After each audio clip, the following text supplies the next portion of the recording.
Welcome to Tell by Theme, where every story finds its voice. If you believe stories can shape the world, you're in the right place. Let's begin. The air was thick with the scent of rain-soaked earth as I sat on the park bench, my fingers nervously tracing the worn wooden slats. The sky above was a patchwork of gray clouds, mirroring the storm in my chest. She was late, as usual, but I didn't mind. Waiting for Mia was like waiting for the sun to peek through on a cloudy day, worth every second of anticipation. My best friend. My everything. And the source of the ache that had taken root in my heart.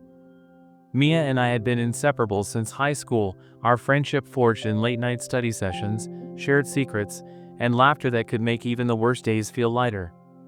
She was the kind of person who lit up a room without trying, her messy bun, her infectious giggle, the way her eyes crinkled when she teased me about my terrible taste in music. But somewhere along the line, my feelings for her had shifted. What started as a comfortable warmth had grown into a fire I couldn't ignore. I loved her. Really, truly loved her. And it terrified me. My conflicted heart screamed that this was real, but doubt clung to me like damp clothes. What if she didn't feel the same? What if confessing shattered the fragile, perfect thing we had? Could I afford to lose her? The thought alone made my chest tighten, like I was drowning in the possibility of a world without her. How could I risk it? But how could I not? The weight of these unspoken feelings was suffocating, turning me into someone I barely recognized, a coward, a loser, trapped in my own head. I glanced at my phone. No messages. Just the time ticking closer to when she'd inevitably burst into view, probably with some wild story about why she was late. I smiled despite myself, picturing her animated gestures, the way she'd talk with her hands like she was painting the air. God, I was hopeless. And then, there she was. Her sneakers splashed through a puddle as she jogged toward me, her jacket half-zipped and her hair a chaotic halo. Sorry, she called, her voice bright despite the drizzle. You won't believe what happened. There was this dog, and it stole my coffee cup, like, right out of my hand. I laughed, the sound easing the knot in my chest. Only you, Mia. She plopped down beside me, close enough that our shoulders brushed. My heart stuttered. So, she said, nudging me, what's with the serious face? You look like you're about to confess to a crime. If only she knew. I swallowed hard, my rehearsed words tangling in my throat.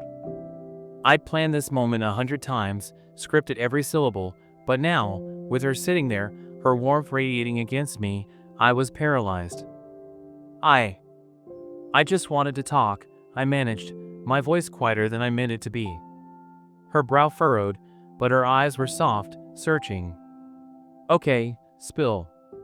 You know you can tell me anything. Could I? The question hung heavy. I stared at the ground, at the rain pooling around my shoes, and tried to summon courage I wasn't sure I had. Mia, you're my best friend. You're everything to me. And I've been trying to figure out how to say this without messing it all up. Her expression shifted, curiosity giving way to something unreadable. My pulse pounded in my ears. I love you, I blurted, the words raw and unsteady. Not just as a friend. I mean, I do love you as a friend, but it's more than that. It's been more for a while now, and I can't keep pretending it's not. Silence. The kind that stretches and suffocates. Her eyes widened, and for a moment, I thought I'd ruined everything. My mind spiraled. What if she laughed it off? What if she walked away? What if I'd just thrown away years of friendship for a feeling she didn't share? But then she spoke, her voice barely above a whisper. You love me? She sounded surprised, but not angry. Not disgusted. Just unsure. I nodded, my throat tight. I do. And I'm so scared, Mia. Scared you don't feel the same, scared I'm screwing this up. I don't want to lose you. I can't lose you. She looked away, her fingers twisting the hem of her jacket. My heart sank. This was it, the moment she'd let me down gently, the moment I'd have to figure out how to live with the pieces of myself I'd just handed her. But then she turned back, her eyes glistening. "You idiot," she said, a shaky laugh escaping her. "Do you know how long I've been trying to convince myself you didn't feel that way? Because I was terrified of reading it wrong, of hoping too much." My breath caught. "Wait, what?" "I love you too," she said, her voice breaking. "I've loved you for so long, but I thought you'd never see me like that. You're my best friend, and I didn't want to ruin it." The world tilted. Relief and disbelief crashed over me like a wave. "You're serious?" I asked, needing to hear it again. She nodded, a smile breaking through the tears in her eyes. "Yeah, I'm serious." For a moment, we just stared at each other, the rain forgotten, the world narrowing to just us.